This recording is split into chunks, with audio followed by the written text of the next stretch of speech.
The luxurious Grand Crescent Hotel in Boston stands as a monument to elegance and exclusivity. When Samira Hassan, a young Muslim woman in a modest hijab and simple clothes, walks into the gleaming marble lobby asking about the presidential suite, the front desk staff exchange knowing glances. Rebecca Foster, the newly appointed assistant manager with designer clothes and perfect makeup, is quick to suggest more suitable accommodations elsewhere. The same dismissive treatment Samira has faced countless times in America simply for being visibly Muslim.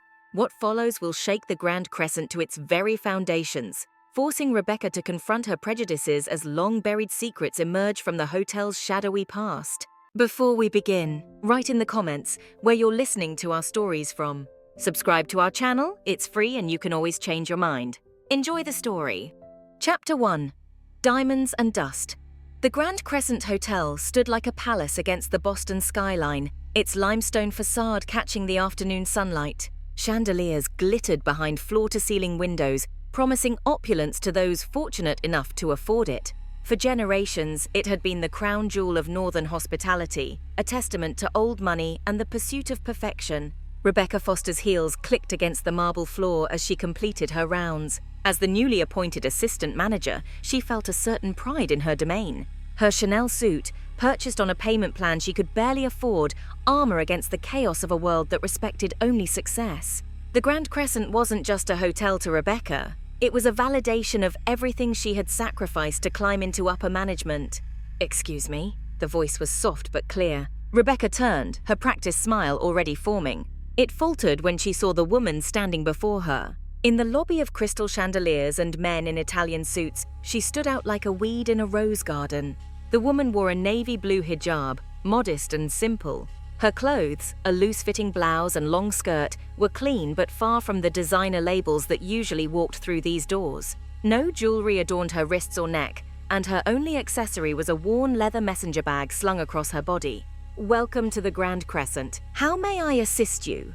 Rebecca's voice shifted, unconsciously adopting the tone she reserved for tourists who had wandered in to take photos of the famous lobby. "I'd like information about your presidential suite, please."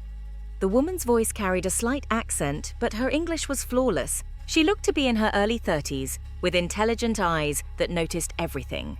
Rebecca exchanged a glance with Thomas, the front desk manager. His raised eyebrow mirrored her own thoughts exactly. "The presidential suite," Rebecca repeated, her smile thinning. "That would be $12,000 per night, with a minimum 3-night stay. Perhaps I could show you some of our other accommodations? We have lovely standard rooms, starting at just $450. The woman's expression didn't change. "No, thank you. I'm specifically interested in the presidential suite." Thomas stepped forward, a folder in his hands. "The presidential suite is currently under renovation, I'm afraid." It was a lie, and everyone behind the counter knew it. The suite had been ready for weeks, waiting for the Saudi prince who had booked it for the following weekend. "That's strange," the woman said, scrolling through something on her phone. "According to your booking system, it's available tonight through Friday morning." Rebecca's smile froze. How would this woman have access to their booking system? The thought was troubling, but not as troubling as the fact that the stranger was correct. "There must be some mistake," Rebecca said, the chill in her voice dropping another 10 degrees. "The system hasn't been updated to reflect the renovation schedule. Perhaps I could suggest the Four Seasons. They have excellent accommodations more suited to various budgets." Several guests in the lobby glanced over, a couple exchanging uncomfortable looks. Among them, an older gentleman in an expensive suit frowned slightly before returning to his newspaper. The woman in the hijab seemed unperturbed. "I understand. And who would I speak to about the Platinum Club membership? I was told it offers certain privileges." Thomas and Rebecca exchanged another look. The Platinum Club was the hotel's most exclusive program, invitation only for guests who regularly booked premium suites and spent lavishly during their stays. "That program is by invitation only," Thomas said stiffly, "and requires a significant history with our establishment." The woman nodded thoughtfully. "I see. Then perhaps I should speak with Mr. Harrison directly. Is he available?" The mention of Alexander Harrison, the hotel's general manager, made Rebecca's back straighten. "Mr. Harrison is extremely busy. If you'd like to leave your name, I could see about scheduling something. Though I should warn you, his calendar is quite full for the next several weeks." For the first time, something like amusement flickered in the woman's eyes. "Please tell him Samira Hassan is here. I believe he'll make time?" Rebecca hesitated. The name meant nothing to her, but the woman's confidence was unsettling. Still, protocol was protocol, and she wasn't about to bother Mr.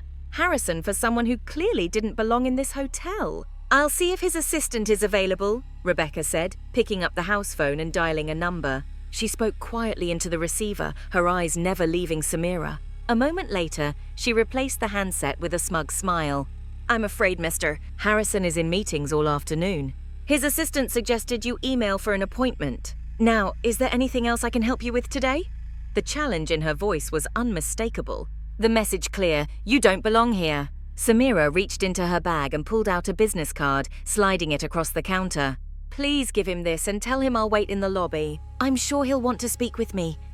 Rebecca took the card between manicured fingers, ready to dismiss the woman once and for all. Then she read it.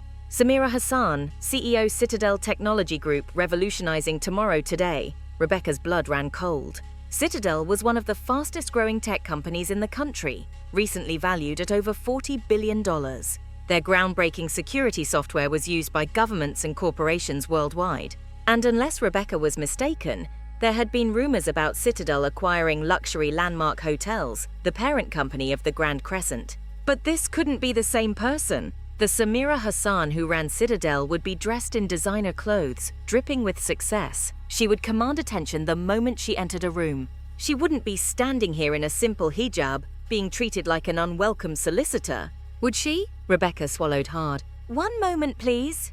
She disappeared into the back office, leaving Samira standing at the counter with Thomas, who was suddenly looking very uncomfortable. Inside the office, Rebecca dialed Mr. Harrison's private line with shaking fingers. "I told you no interruptions, Rebecca," came the irritated voice of her boss. "Sir, there's a woman here claiming to be Samira Hassan from Citadel Technology." A beat of silence. "What does she look like?" Harrison asked, his voice suddenly tense. "Mid-30s, Middle Eastern, wearing a hijab? Very plain clothes, nothing designer. Is she— Damn it, Rebecca! That's her! The deal closed yesterday. Citadel acquired us. She's our new owner. Get her comfortable and don't let her leave." "I'll be right down." The line went dead, leaving Rebecca staring at the phone in horror. When she emerged from the office, her face was pale beneath her makeup. "Mr. Tayan." "Hassan, I deeply apologize for the misunderstanding. Mr. Harrison will be with you momentarily. Would you like to wait in our private lounge? Perhaps some tea or coffee?" Thomas was looking at her with confusion, but Rebecca's panicked expression told him something was very wrong. Samira smiled slightly.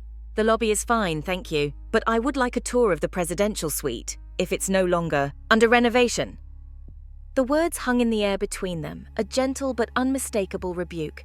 "Of course," Rebecca managed. "I'd be happy to show you personally." As they walked toward the elevators, Rebecca frantically tried to process what was happening. The woman in the simple clothes and worn bag was now her boss. The same woman she had tried to redirect to a cheaper hotel now owned the entire chain. Rebecca felt sick. Inside the elevator, Samira broke the uncomfortable silence. The Grand Crescent has a remarkable history. Built in 1903, survived the Depression, hosted presidents and royalty. It's a true American landmark. Rebecca nodded, surprised. "You've researched our hotel?" "I research all my investments thoroughly," Samira replied as the elevator doors opened to the top floor. "I believe in understanding the value of things beyond their surface appearance. Don't you agree, Miss Foster?" The question hung in the air, pointed as a knife. Rebecca had no answer. As they walked down the hallway toward the presidential suite, Alexander Harrison burst from the stairwell, slightly out of breath. In his early 60s, with silver hair and a tailored suit, he projected authority and old-world charm. "Miss Hassan! What a pleasure to finally meet you in person." He extended his hand, his smile broad and genuine. "I apologize for not being available immediately. Had I known you were visiting today, it was an unscheduled visit, Mr. Harrison," Samira said, shaking his hand firmly. "I prefer to see things as they truly are, not as they're prepared for my inspection."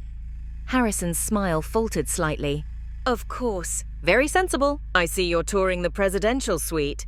"Yes, Miss. Foster has been most accommodating. After initially informing me it was under renovation."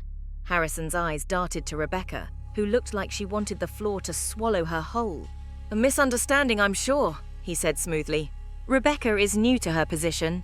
Honesty and equal treatment of all guests are values I hold dear, Mr. Harrison, Samira said quietly, regardless of how they're dressed or where they appear to come from.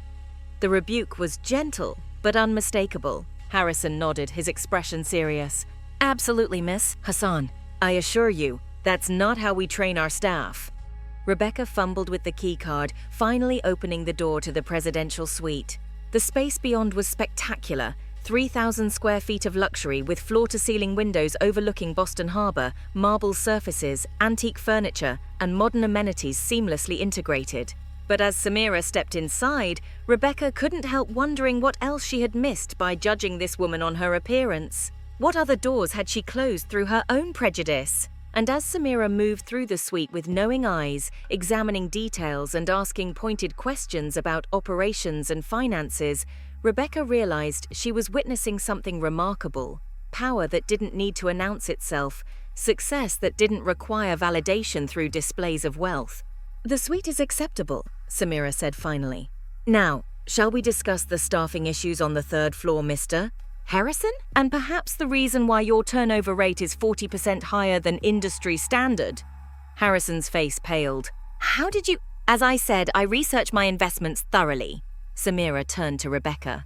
Miss Foster, please have the executive team assembled in the conference room in 30 minutes. You'll join us as well. It wasn't a request. As Samira and Harrison left the suite, Rebecca remained frozen in place, wondering how completely her world had just changed, and whether she would still have a job by the end of the day. What she didn't see was Samira pausing in the hallway, a subtle tremor in her hands as she reached for her phone. Nor did she hear the quiet words Samira spoke into it before continuing toward the elevator. It's done. I'm in. Chapter 2, Veiled Motives. The conference room of the Grand Crescent Hotel was designed to impress. Mahogany paneling lined the walls, original artwork hung in gilded frames, and the oval table gleamed under recessed lighting. It was a room where million-dollar deals were closed and careers were made or broken. Today, it felt like a courtroom to Rebecca Foster. She sat stiffly in her chair, watching as the hotel's executive team filed in. Everyone wore expressions of confusion mixed with anxiety. Word had spread quickly about their new owner's surprise visit, and even faster about how she had been treated in the lobby. Gregory Phillips, the hotel's finance director, leaned toward Rebecca. Is it true? Did you really try to send her to the Four Seasons? His whisper carried an edge of disbelief. Rebecca stared straight ahead. Not now, Greg. Alexander Harrison entered the room, guiding Samira Hassan to the head of the table. Rebecca couldn't help noticing how the executive's eyes widened slightly as they took in their new boss's modest appearance. The disconnect between her position and her presentation was jarring in this world of power suits and status symbols. Ladies and gentlemen, Harrison began, his voice carrying the practiced charm of a man who had spent decades in luxury hospitality. I'm pleased to introduce Miss Samira Hassan, CEO of Citadel Technology Group and, as of yesterday, our new owner. Murmurs of greeting filled the room. Some faces showed genuine welcome, others couldn't quite hide their surprise or, in a few cases, discomfort. Samira nodded in acknowledgement. Thank you for assembling on such short notice. I know my visit was unexpected, but I believe in seeing organizations as they truly operate day to day. Her voice was soft, but carried naturally through the room. Rebecca was struck by how Samira commanded attention without raising her volume or making grand gestures. It was a kind of quiet authority that Rebecca had tried and failed to achieve with her power suits and practiced assertiveness. As you know, Citadel has acquired the entire luxury landmark hotel's portfolio, Samira continued. The Grand Crescent is the flagship of this brand, and how it performs, how you perform, will set the standard for our approach to the other properties. Harrison smiled nervously. We're honored to be the benchmark, Miss Hassan. I assure you the Grand Crescent has maintained the highest standards of… Let's speak frankly, Samira interrupted gently. Your occupancy rates have fallen 12% over the past 3 years. Your staff turnover is nearly double the industry average. Customer satisfaction scores have declined for 8 consecutive quarters, and your sustainability initiatives are virtually non-existent compared to your competitors. The room fell silent. Rebecca saw Harrison's smile freeze in place, while other executives shifted uncomfortably in their seats. How do you know all that? Blurted out Daniela Rodriguez, the marketing director. Some of those metrics aren't even in the acquisition documents. Samira's lips curved slightly. As I told Miss Foster earlier, I researched my investments thoroughly. Your internal systems were illuminating. A chill ran down Rebecca's spine. Had Samira accessed their systems before the acquisition was even complete? Was that legal?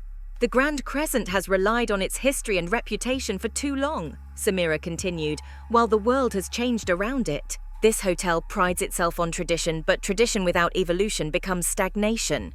She opened her worn leather bag and withdrew a tablet. A few taps later, and the screen on the conference room wall came to life, displaying graphs and charts that made several executives wince. Your competitors have embraced sustainability, technology integration, and diverse cultural experiences. Meanwhile, the Grand Crescent continues to cater to an aging demographic while ignoring emerging markets. Harrison cleared his throat. Our clientele has certain expectations, Miss Hassan. The Grand Crescent represents a particular tradition of luxury that... A tradition of exclusivity, you mean? Samira's voice remained gentle, but her words landed like stones. I experienced that tradition firsthand today, Mr. Harrison. Rebecca felt every eye in the room turn briefly toward her. Her cheeks burned. Which brings me to my first priority, Samira continued. Culture. The soul of any organization is its culture, how it treats employees, customers, and the community. Based on what I've observed, the Grand Crescent's culture needs significant transformation. She tapped her tablet again, bringing up a new slide showing employee reviews from job sites. Anonymous comments described a toxic work environment, discrimination, and management that valued appearance over substance. Hospitality means welcoming all with equal respect and dignity, Samira said. When your staff feels unwelcome or unvalued, how can they possibly create a welcoming environment for guests? The faces around the table had grown solemn. Even Harrison seemed to have lost his practiced charm. What exactly are you proposing, Miss Hassan? Asked Eliza Winters, the Human Resources Director, her voice wary. Samira set down her tablet and looked around the table. A complete cultural reset, new training programs focused on inclusive excellence, revised hiring practices to promote diversity at all levels, employee welfare initiatives including fair wages, family leave, and career development, and a zero-tolerance policy for discriminatory behavior regardless of a guest's spending potential. The last comment hung in the air like a thundercloud. Rebecca felt her stomach clench. That sounds expensive, Gregory Phillips said carefully. It is, Samira agreed, as is the cost of doing nothing. The Grand Crescent loses millions each year in potential revenue due to its narrow appeal and high turnover. More importantly, it fails to fulfill its purpose, to provide exceptional hospitality to all who can afford its services, not just those who look the part. The meeting continued for another hour, with Samira outlining her vision for the hotel's future. What struck Rebecca was how thoroughly prepared Samira was. She knew details about their operations that even some of the executives weren't aware of. And despite the clear criticism of their current approach, her proposals were thoughtful and specific, not merely idealistic. As the meeting drew to a close, Samira made one final announcement. I'll be staying at the hotel for the next 2 weeks to oversee the initial transition phase. I've asked Miss Foster to be my liaison during this time. Rebecca's head snapped up in surprise. After the lobby incident, she had been sure she would be fired by day's end. Miss Foster demonstrated something valuable today, Samira continued, her eyes meeting Rebecca's across the table. She showed me exactly where the problems lie in this organization. Sometimes we need to see our weaknesses clearly before we can address them. The executives filed out of the conference room, leaving Rebecca alone with Samira and Harrison. The general manager looked exhausted, the confidence drained from his posture. Mr. Harrison, I'd like a word with Missy Foster privately, Samira said. We'll continue our discussion tomorrow morning. Harrison nodded, shooting Rebecca a look she couldn't quite interpret before leaving the room. Alone with Samira, Rebecca found herself unable to meet the other woman's eyes.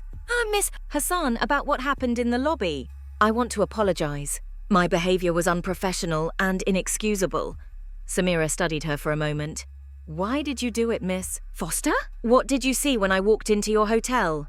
Rebecca opened her mouth to offer a polished excuse, then closed it. The question deserved honesty. I saw someone who didn't fit my idea of what a Grand Crescent guest should look like, she admitted, her voice barely above a whisper. I made assumptions based on your clothes, your hijab. I thought you couldn't afford to be here. And if I had walked in wearing designer clothes and diamonds? Rebecca winced. I would have treated you differently. I know how wrong that is. It is wrong, Samira agreed.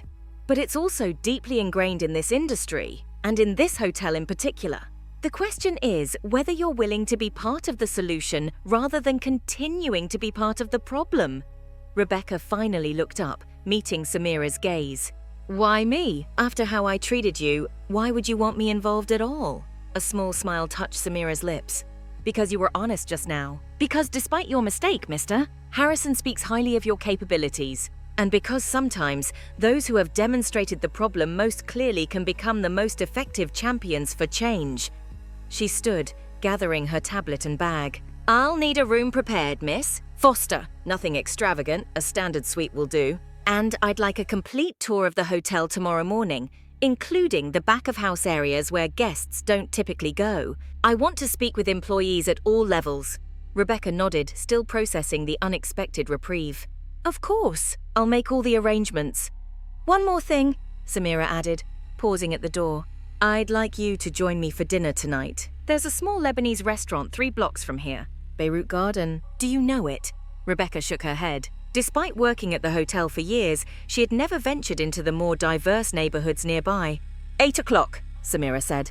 Casual attire. I think you and I should get to know each other better, miss. Foster, if we're going to work together. With that, she was gone, leaving Rebecca alone in the conference room, surrounded by the evidence of the hotel's failures projected on the wall. She sat there for several minutes, replaying the day's events in her mind. How had everything changed so completely in just a few hours? More importantly, why was Samira Hassan, the woman she had insulted and dismissed, now offering her a chance at redemption?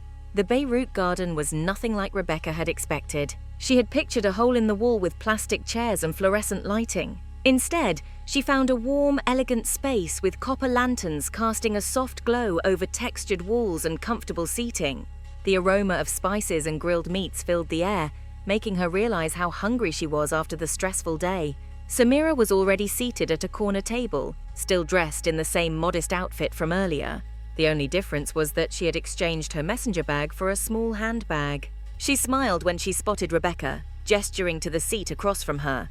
I hope you don't mind. I've ordered some appetizers for us to share, Samira said as Rebecca sat down. The owner is a friend, and he always knows what's freshest. Rebecca nodded, feeling oddly out of place despite being the one in designer clothes. I've never had Lebanese food before, she admitted. Then you're in for a treat, Samira replied. Middle Eastern cuisine is all about hospitality, serving guests with abundance and care, something your hotel could learn from. A waiter appeared with a tray of small dishes, hummus drizzled with olive oil, tabbouleh bright with parsley and lemon, smoky baba ganoush, and warm pita bread. Try a little of everything, Samira encouraged, serving Rebecca before herself, another gesture of hospitality that wasn't lost on her. Rebecca took a bite of the hummus and was surprised by the rich, complex flavor. This is delicious, she said with genuine appreciation. Mahmoud makes everything from scratch daily, Samira said. His restaurant isn't as flashy as the Grand Crescent's dining room, but the food is authentic and made with love. Guests come back for that authenticity, not for the decor. The comment clearly had a double meaning, and Rebecca acknowledged it with a nod. I have a lot to learn, don't I? We all do, Samira replied. That's what makes life interesting.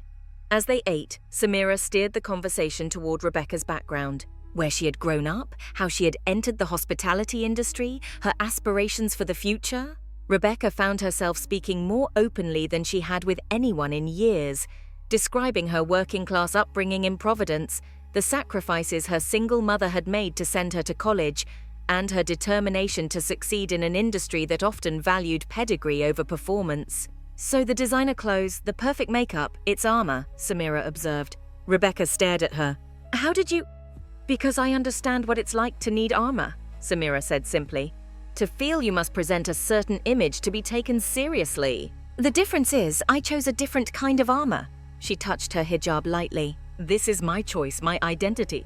But in your world, in the world of the Grand Crescent, it marks me as an outsider, someone who doesn't belong. Just as your background would have marked you without your Chanel suit. Rebecca felt a flush of shame. I've become exactly what I resented, she whispered, judging others based on appearances. It's a common trap. Samira said, not unkindly. "We adopt the values of the systems we're trying to succeed in, often without questioning them. But now you have a chance to question them and to help change them." The main courses arrived: fragrant lamb seasoned with cinnamon and cardamom for Samira, and a chicken shawarma platter for Rebecca. As they ate, Samira gradually shifted the conversation toward her plans for the hotel. "The Grand Crescent has tremendous potential," she said. "Its history and architecture are remarkable, but it needs to bridge the past and future to honor tradition while embracing change." Rebecca found herself genuinely interested. "What kind of changes are you envisioning beyond the cultural reset? Sustainability initiatives? Technology upgrades that enhance rather than detract from the guest experience? Community engagement programs? A fusion of cultures in our dining and entertainment offerings?" Samira's eyes lit up as she spoke. "Luxury shouldn't be exclusionary. It should be expansive, enriching, educational." "Why hotels?" Rebecca asked suddenly. "You built one of the most successful tech companies in the world. Why branch into hospitality?" Something flickered across Samira's face, a shadow that disappeared so quickly Rebecca wasn't sure she'd seen it at all. "Technology is about connecting people," Samira said after a moment. "Hospitality is about welcoming them. Both require understanding human needs and exceeding expectations." It was a perfect answer, but Rebecca sensed there was more to it than Samira was sharing. Before she could probe further, Samira checked her watch. "It's getting late, and we have an early start tomorrow. Shall we continue this conversation another time?" Outside the restaurant, Samira surprised Rebecca by handing her a small package wrapped in simple brown paper. "What's this?" Rebecca asked. "A book I thought you might find interesting. Consider it homework." They parted ways at the corner, Samira insisting she preferred to walk the short distance back to the hotel alone. Rebecca watched her go, the slight figure moving confidently through the nighttime streets, before turning toward her own apartment several blocks away. At home, Rebecca unwrapped the package. Inside was a book titled The Hospitality of Abraham, Welcome as a Spiritual Practice. It wasn't a business book or a management text, but a philosophical exploration of hospitality across different cultures and religious traditions. A note was tucked inside the cover, written in elegant handwriting. "True luxury is not about exclusion, but about making everyone feel valued. Begin here, S.H." Rebecca sat on her couch, the book in her hands, and wondered again about Samira Hassan. The woman was a puzzle. A tech billionaire who dressed modestly, a powerful CEO who spoke softly, a new owner who had offered a second chance to the employee who had disrespected her. And somewhere beneath all that, Rebecca sensed there was something else driving Samira's interest in the Grand Crescent, something personal. As she opened the book and began to read, Rebecca couldn't shake the feeling that she had been drawn into something larger than a simple hotel acquisition, something that would change not just the Grand Crescent, but herself as well. What she didn't know was how right she was and how dangerous that change would prove to be. Chapter 3: Shadows of the Past. Morning light filtered through the windows of the Grand Crescent Hotel's kitchen as Rebecca Foster watched Samira Hassan interact with the staff. Unlike typical management visits, there was no stiffening of shoulders or forced smiles. The kitchen staff seemed genuinely engaged, answering Samira's questions thoughtfully. "How long have you worked here, Carlos?" Samira asked a middle-aged line cook expertly flipping omelets. 12 years, miss." "Hassan?" he replied, his hands never stopping. "And if you could change one thing about the kitchen operations, what would it be?" The man hesitated, glancing briefly at Rebecca. "The scheduling. We're always short-staffed on weekends when it's busiest, but overstaffed on Tuesdays." "And why do you think that happens?" "Management doesn't listen to us," another cook interjected, a young woman with vibrant tattoos. "We've been saying it for years, but Mr. Phillips says the budget allocation is fixed by day of the week." Rebecca winced. The woman was right. The staffing budget was allocated based on a formula that hadn't been updated in years. "Thank you for your honesty," Samira said warmly. "That's exactly the kind of insight I need." As they continued the tour through the laundry facilities, maintenance areas, and employee break rooms, Rebecca found herself seeing the hotel with new eyes. The break room was cramped and dingy, with mismatched furniture. The maintenance staff worked with outdated equipment. The laundry team processed thousands of pounds of linens daily in a space with poor ventilation. "They've worked here 20 years but haven't had a real raise in 5, Samira murmured.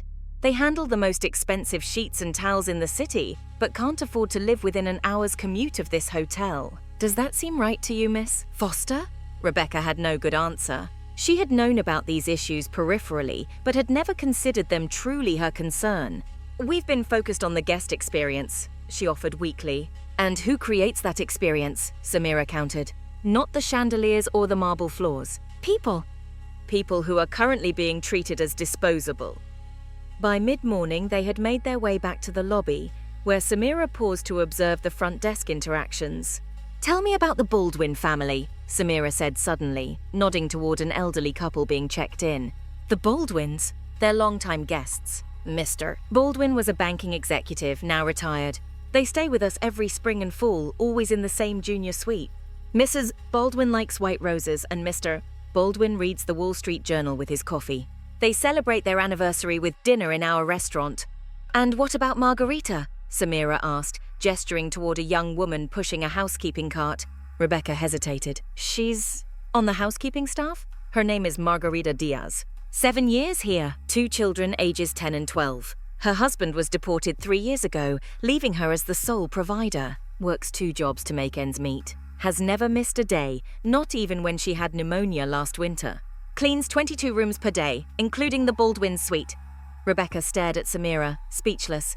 The question is why you know everything about the Baldwins, but nothing about Margarita, when both are essential to your hotel's success. The words stung, but Rebecca couldn't deny their truth. I'm beginning to understand your point, she admitted. Good. I have a video conference at 11. After that, I'd like to review the renovation plans for the North Wing. Meet me in my suite at 1 o'clock. With 2 hours to herself, Rebecca decided to do some research. In her office, she Googled Samira Hassan's Citadel technology and was immediately overwhelmed with results. Despite Citadel's prominence, there was a surprising lack of personal details about its founder. No mentions of family, education, or life before Citadel. It was as if Samira Hassan had simply appeared in the tech world 12 years ago. She was about to close her browser when an older article caught her eye. Local woman receives settlement in discrimination suit against luxury hotel. The article was brief and didn't name the hotel, but it mentioned that a woman of Middle Eastern descent had settled a lawsuit against a prominent Boston luxury hotel after being denied accommodations despite having a reservation.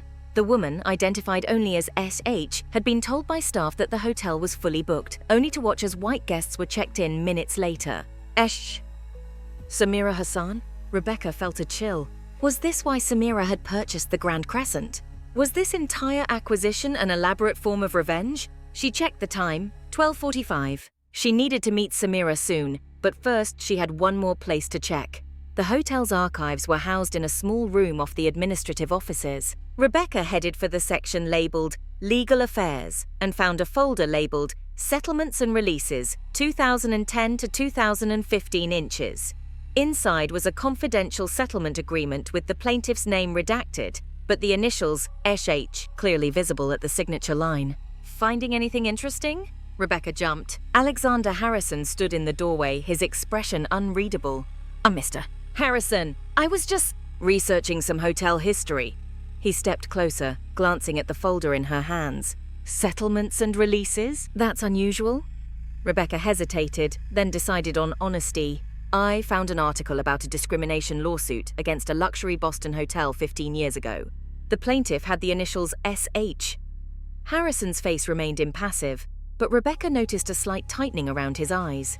And you think it might be our new owner? Is it her? Was Samira Hassan discriminated against at the Grand Crescent?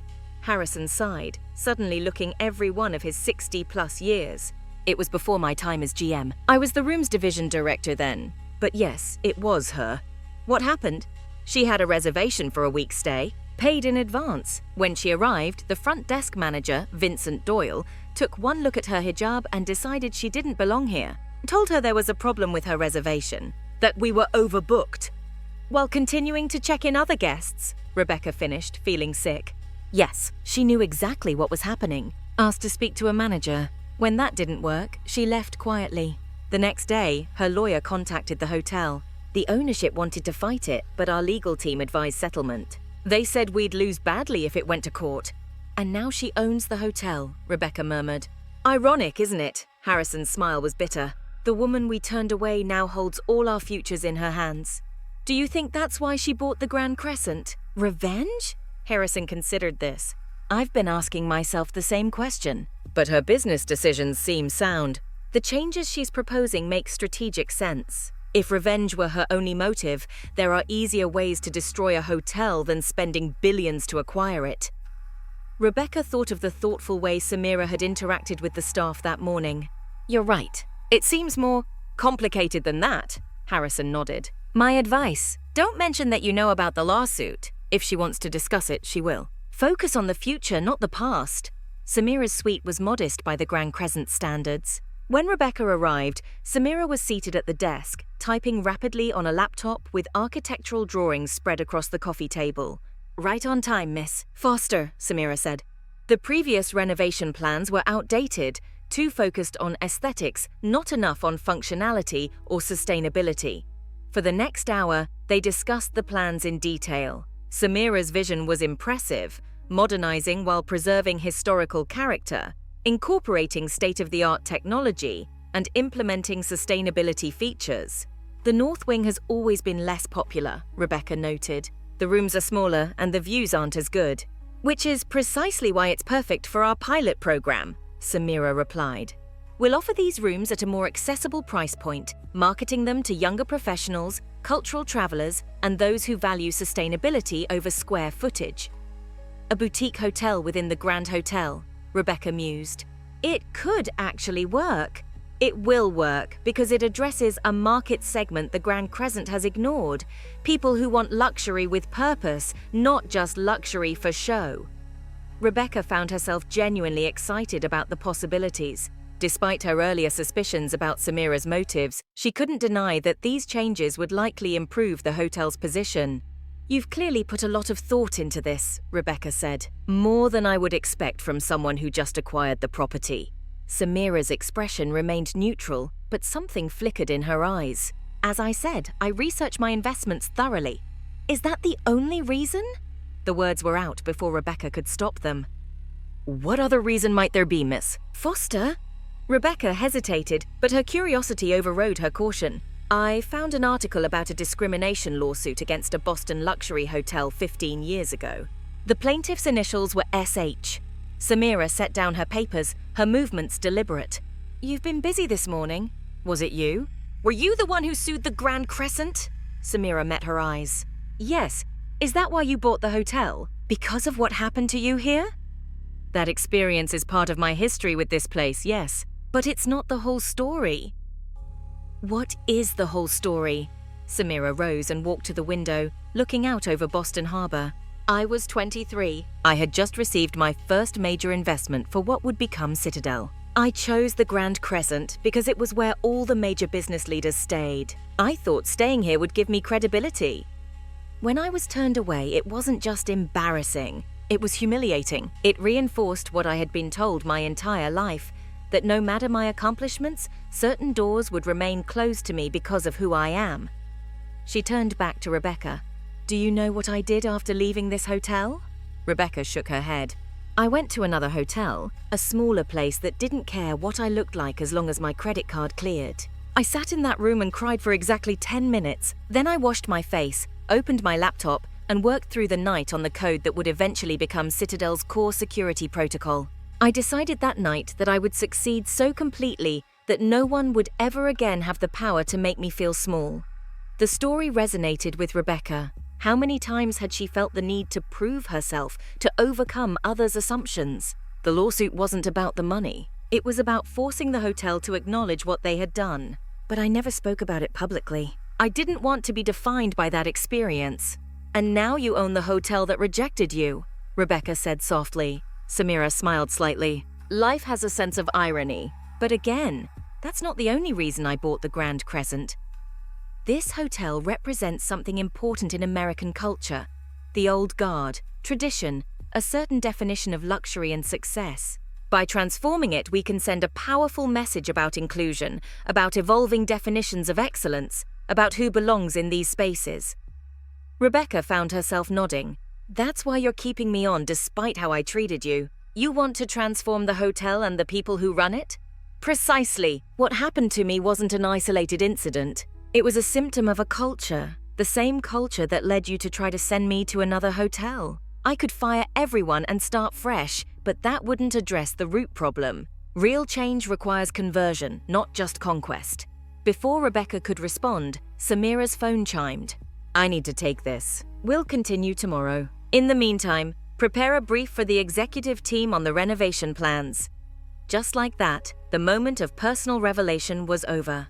As Rebecca left the suite, she heard Samira answer the call in a language she didn't recognize, Arabic perhaps, or Farsi. In the elevator, Rebecca reflected on Samira's story. The young entrepreneur turned away because of prejudice, who had transformed that humiliation into determination, who had succeeded beyond anyone's imagination, who had returned to the scene of her rejection, not for revenge, but for transformation. It was inspiring. Almost too perfect. A small doubt began to form in Rebecca's mind. Samira's story explained her interest in the hotel and her focus on cultural change. But it didn't explain her detailed knowledge of the hotel's operations, the staff, or the specific problems that had developed over the years. It didn't explain why Samira had called Margarita Diaz by name or known about her family situation. There was still something Samira wasn't telling her. Something beyond the discrimination lawsuit. Something that connected her to the Grand Crescent in a deeper way. But what? That evening, Rebecca visited the hotel's Hemingway bar for a much-needed drink. She found a seat at the far end and ordered a gin martini. Mind if I join you? Gregory Phillips, the hotel's finance director, stood beside her with a tumbler of whiskey in his hand. Of course, Rebecca said. Rough day. You could say that. Our new owner has been reviewing our financial records. All of them, going back 10 years. Rebecca raised an eyebrow. Looking for something specific? That's what worries me. She won't say. He took a long sip. Between us, I don't trust her motives. Because of the lawsuit? Rebecca asked, lowering her voice. Phillips looked startled. You know about that? I found out today, Mr. Harrison confirmed it. Then you understand why I'm concerned. This could all be an elaborate form of payback. Rebecca considered this. Her plans make business sense, though. The changes she's proposing address real issues with our model. Perhaps, but there's something else bothering me. He leaned closer. She knows too much. Rebecca felt a flicker of validation. What do you mean? Details about our operations that weren't in the acquisition documents. Staff members' names and histories. Problems we've kept in-house. It's as if she had someone on the inside feeding her information. A chill ran down Rebecca's spine. Are you suggesting corporate espionage? Phillips shrugged. I'm suggesting it's strange, and I'm not the only one who's noticed. Rebecca sipped her martini. What would be the point? She owns the hotel now. That depends on what she's really after. Phillips finished his drink. Look, the Grand Crescent isn't just a hotel. It's prime real estate in one of the most expensive areas of Boston. And beneath the hotel, the private vault. Rebecca had almost forgotten about the vault, a private safe deposit facility used by the hotel's wealthiest clients to store valuables or keep certain assets out of public records. You think she's interested in the vault? The idea seemed far-fetched. She's a billionaire, Greg. I doubt she's plotting a heist. Phillips gave her a patronizing look. I'm not suggesting she wants to steal from it, but the vault contains more than jewelry and cash. It holds documents, records, secrets that certain people might pay a great deal to access or to keep hidden. Rebecca remembered how Samira had paused at the vault entrance that morning, asking detailed questions about security protocols. Have you mentioned your concerns to Mr. Harrison? She asked. Of course, but he's in a difficult position. The acquisition is complete. All we can do now is watch closely and protect our interests. Phillips gave her a significant look. And since you're working so closely with Miss Hassan, perhaps you're in the best position to do that. Rebecca understood immediately. You want me to spy on her? I want you to keep your eyes and ears open. He pulled out a business card and slid it across the bar. If you notice anything unusual, anything at all, call me, day or night. With that, he moved to a table where other executives were gathering, leaving Rebecca with his unsettling request. She stared at the business card, turning it over in her fingers. Was Phillips paranoid, or was there something to his concerns? Was Samira truly focused on transforming the Grand Crescent, or was there another agenda altogether? And if there was, where did her loyalties lie? As she finished her martini, Rebecca couldn't shake the feeling that she was being drawn into a game whose rules she didn't understand. A game where everyone, including herself, might be both player and pawn. Outside the bar windows, darkness had fallen over Boston Harbor. Lights from boats and buildings reflected on the water's surface, beautiful but distorted. Just like the truth about Samira Hassan and her true connection to the Grand Crescent Hotel. Enjoying our stories? Don't forget to hit that subscribe button so you won't miss any of our upcoming content. Now let's get back to our story. Chapter 4. Beneath the surface, morning dawned grey and rainy, sheets of water obscuring the harbour view from Rebecca's office window. She had arrived early, hoping to organise her thoughts before meeting with Samira. Gregory Phillips's insinuations lingered in her mind, casting a shadow over her growing admiration for the hotel's new owner. Her phone buzzed with a text from an unknown number. "Meet me in the basement storage area by the old service tunnels. 7:30 a.m. Come alone! Information about H you need to know." Rebecca stared at the message. The basement storage area was one of the oldest parts of the hotel, a labyrinth beneath the main structure. The original service tunnels, now mostly sealed off, had once connected the hotel to the waterfront, allowing for discreet deliveries during Prohibition. Common sense said to delete the message, but curiosity pushed her toward the door. She took the service elevator to the basement. The doors opened onto a dimly lit corridor that smelled of dust and dampness. Exposed pipes ran along the ceiling, and the concrete floor was stained with decades of use. Few guests ever saw this part of the hotel, the unglamorous infrastructure that supported the luxury above. "Hello?" she called, her voice echoing slightly. "Is anyone here?" As she was about to leave, a voice spoke from the shadows. "Miss Foster, thank you for coming." A figure stepped forward, an older man in a maintenance uniform. It took Rebecca a moment to recognize him. Walter Gaines, the hotel's head of engineering, who had worked at the Grand Crescent for over 30 years. "Walter? You sent that text?" He nodded, glancing nervously over his shoulder. "I didn't know who else to talk to. Mr. Harrison won't listen, and Mr. Phillips. Well, I don't entirely trust his motivations." Walter led her deeper into the storage area, toward an old wooden door marked "Authorized Personnel Only." Using a key from the large ring attached to his belt, he unlocked it and led her into what appeared to be an old record room. "Few people know this room exists anymore," Walter said. "The digital transition happened so fast, everyone forgot about the paper records. But I've always believed in keeping the old ways accessible. Buildings like this have histories that can't be captured in computer files." He moved to a filing cabinet and pulled out a dusty folder. "History is important, Miss Foster, especially when people try to hide it." "Walter, what does this have to do with Samira Hassan?" He opened the folder on a small table, revealing black and white photographs and newspaper clippings yellowed with age. "Before I show you this, I need to know something. Where do your loyalties lie? With the hotel or with its new owner?" Rebecca hesitated. "I'm loyal to doing what's right." Walter studied her for a moment, then nodded. "Fair enough. Look at this." He pointed to a photograph that appeared to be from the 1980s, showing a staff gathering in the hotel's ballroom. "Annual staff photo 1986, Walter explained. "I started here that year as a junior maintenance technician."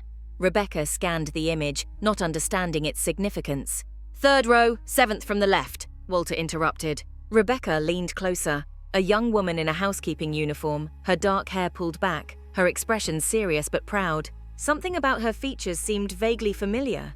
"That's Yasmin Hassan," Walter said quietly. "She worked housekeeping here for nearly 20 years. Rebecca's head snapped up. "Hassan? As in Samira Hassan's mother?" "Yes." The revelation hit Rebecca like a physical blow. "How do you know this?" Walter nodded. "Yasmin and I worked here together for years. She was one of the hardest working people I've ever known. Raised Samira on her own after her husband died. Used to bring her daughter to the hotel sometimes when childcare fell through. Little girl would sit quietly in the break room, reading books or doing homework while her mother cleaned rooms." Rebecca's mind raced, fitting this new piece into the puzzle of Samira Hassan. So Samira grew up knowing this hotel, not just knowing it, living in its shadow. Walter pulled out another newspaper clipping. "This is why I wanted to meet with you." The headline read, "Hotel Worker Files Wrongful Termination Suit Against Grand Crescent." The article, dated 2005, described how a longtime housekeeping employee named Yasmin Hassan had been fired after reporting safety concerns about chemical cleaning products. The hotel had claimed she was terminated for performance issues, but Hassan maintained it was retaliation for her whistleblowing. What happened with the lawsuit? Rebecca asked, a sick feeling growing in her stomach. The hotel's lawyers dragged it out for years. Yasmin couldn't afford to keep fighting. She settled for a fraction of what she deserved with a non-disclosure agreement that prevented her from discussing the case. Walter's voice had hardened. 6 months later, she was diagnosed with pulmonary fibrosis. The doctors believed it was linked to long-term exposure to the very chemicals she had complained about. "Oh my God," Rebecca whispered. She died in 2008. By then, her daughter had already started making a name for herself in technology. But I don't think Samira ever forgot what happened to her mother. Rebecca sat heavily in a nearby chair. So that's why she bought the hotel. Not just because she was turned away as a guest, but because of what happened to her mother. Walter nodded. I believe so, and there's more. He hesitated. The management at that time, before Mr. Harrison took over, they didn't just fire Yasmin, they blacklisted her throughout the industry. A woman in her 50s with no education beyond high school, who spoke English as a second language. She couldn't find work anywhere. She lost her apartment, had to move to a much worse neighborhood, all while fighting both the lawsuit and her deteriorating health. Anger flashed in the old engineer's eyes. I tried to help. Many of us did, but the hotel's management was ruthless. They even threatened those of us who spoke up for her. Rebecca felt physically ill. Does Samira know you're telling me this? Walter shook his head. I haven't spoken to her directly. I wasn't sure she'd remember me. It's been many years and she was just a child when I knew her. But when I heard she had bought the hotel... He looked Rebecca directly in the eyes. People are worried, Miss Foster. They think she's here to tear down what we've built. But maybe she's here to fix what was broken long ago. Or for revenge, Rebecca said quietly. Would you blame her after what was done to her mother? After how she herself was treated? Walter carefully returned the documents to the folder. But I don't think that's it. Not entirely. What do you mean? The day after her mother's funeral, Samira came to the hotel. She was still in college then, but you could see the determination in her. She asked to speak with the general manager, Douglas Whitman, who was in charge before Mr. Harrison. She told him that one day she would return, and when she did, she would make things right. Whitman laughed her out of his office, called security to escort her from the premises. Rebecca could easily imagine the scene. A grieving young woman facing the man responsible for her mother's suffering, being treated like an unwelcome intruder. Why are you telling me this now, Walter? The old engineer sighed. Because I don't know where this ends. Revenge can consume a person. I saw what happened to Yasmin, how the fight against this place took everything from her. I don't want to see the same happen to her daughter. He fixed Rebecca with a penetrating stare. And I think you might be able to help guide this toward healing rather than more destruction. Rebecca wasn't so sure. What exactly do you think I can do? Be honest with her. Show her that not everyone at the Grand Crescent is like those who hurt her mother. That change is possible without burning everything to the ground. As they left the old record room, Walter turned to Rebecca one last time. There's one more thing you should know. The vault beneath the hotel? Yasmin discovered something about it shortly before she was fired. She never told me what it was, but she was troubled by it. She had accessed some old records while cleaning the manager's office, records that weren't meant to be seen by housekeeping staff. Rebecca remembered Phillips's comments about the vault. Do you think that's why Samira is interested in it? Perhaps. All I know is that whatever Yasmin found, it scared her. And very little scared that woman. Walter's expression was grim. Be careful, Miss Foster. There are layers to this hotel's history that few people know about. Layers that powerful people might prefer to keep buried. By the time Rebecca reached the executive offices, she was already 10 minutes late for her meeting with Samira. Her mind was still reeling from Walter's revelations. Samira was in the conference room with Alexander Harrison, reviewing documents. She looked up as Rebecca entered. Miss Foster, we were beginning to wonder if you'd join us. I apologize for my tardiness. There was an issue in the basement that required my attention. Harrison raised an eyebrow but didn't comment. Samira merely nodded and returned to the document before her. We were discussing the staff restructuring, Harrison explained. Miss Hassan has some innovative ideas about compensation and scheduling. From his tone, Rebecca could tell innovative wasn't intended as a compliment. I believe in paying living wages, Samira said calmly, and in staffing levels that don't require employees to work themselves to exhaustion. It's not merely ethical, it's good business. Turnover is expensive. Burnout leads to errors. Disgruntled staff cannot create an excellent guest experience. Harrison's jaw tightened. The Grand Crescent has operated successfully for over a century with our current approach to staffing. Has it? Your occupancy rates suggest otherwise, as do your employee satisfaction scores and turnover statistics.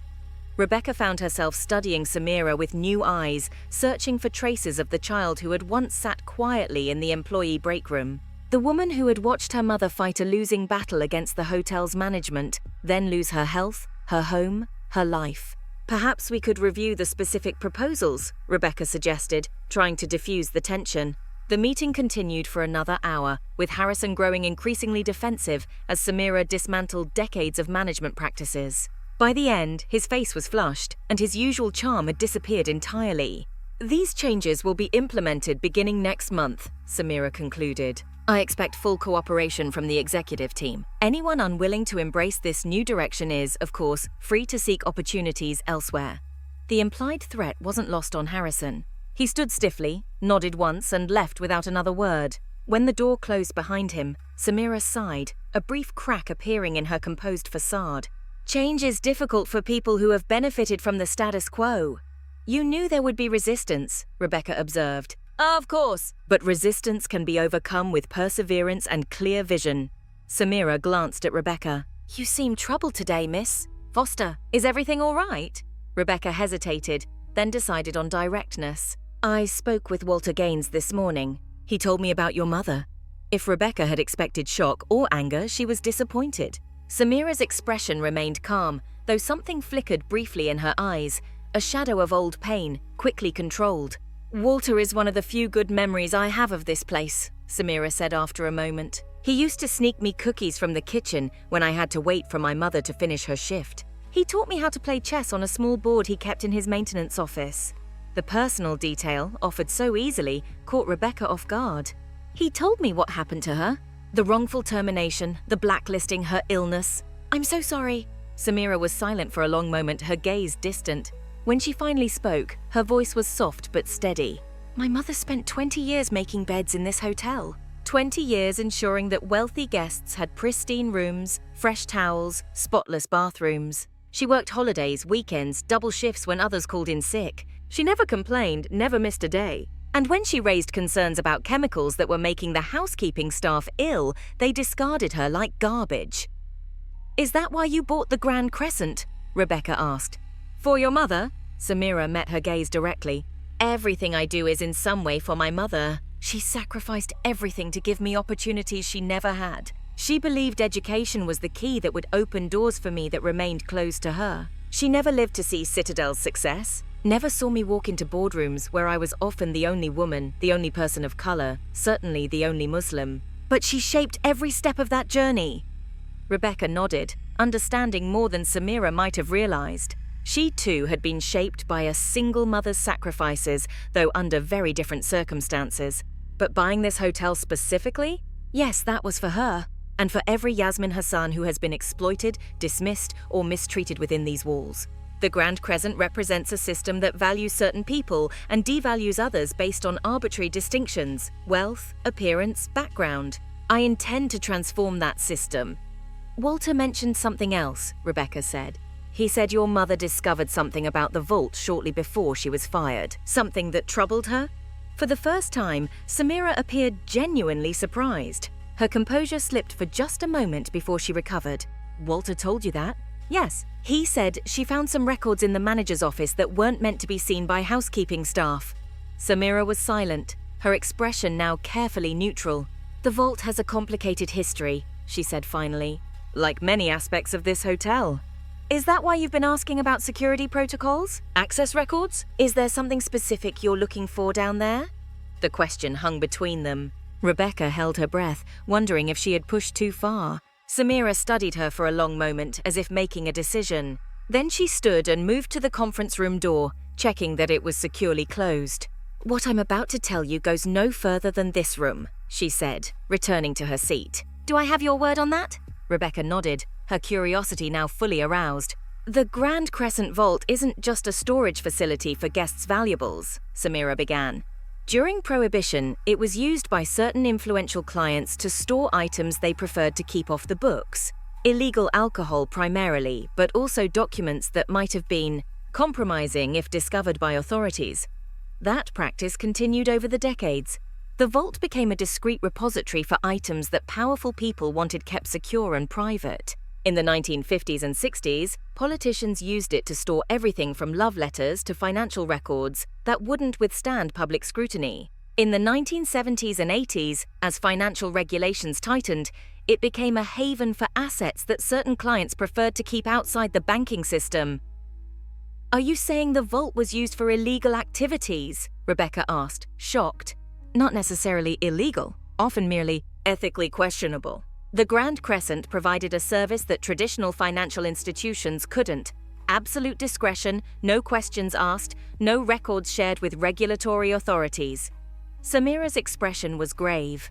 It was a significant source of revenue for the hotel, though one that never appeared in the official books. "And your mother discovered records of these transactions?" "She found partial records. Enough to understand that something unusual was happening, but not the full picture."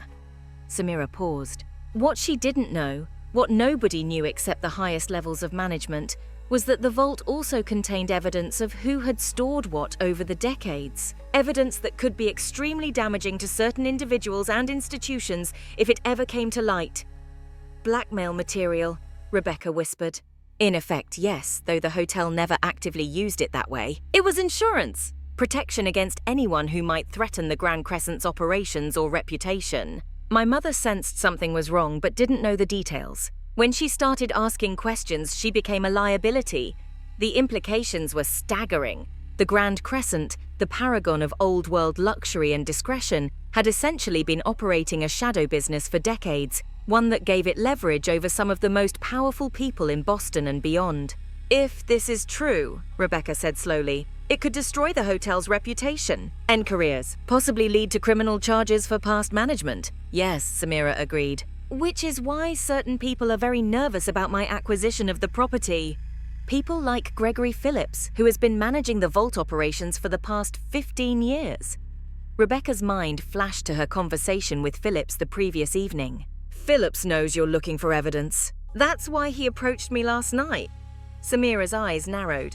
"Phillips approached you? What did he say?" Rebecca quickly related her conversation with the finance director, including his request that she report any unusual behavior from Samira. "I'm not surprised," Samira said. "Phillips has the most to lose if the vault's secrets come to light. He's been the gatekeeper for years, the one who decides who gets access and under what conditions. That kind of power creates its own currency." "So this is what it's all about?" Rebecca asked. "You bought the hotel to expose the vault operations? To get justice for your mother?" "Justice is part of it," Samira acknowledged. "But this is bigger than what happened to one housekeeper 15 years ago. The vault represents a system that has operated in the shadows for generations, enabling the powerful to avoid accountability while exploiting those with less power." Her eyes met Rebecca's. "Sound familiar?" It did. It was the same dynamic Samira had described in their first meeting. The culture of exclusion and preferential treatment that Rebecca herself had perpetuated, only on a much larger, more sinister scale. "What are you planning to do?" Rebecca asked. "First, I need to access the complete vault records. Not just the official logs, but the shadow system that tracks the real contents and their owners." Samira leaned forward. "That's where I could use your help. My help? How?"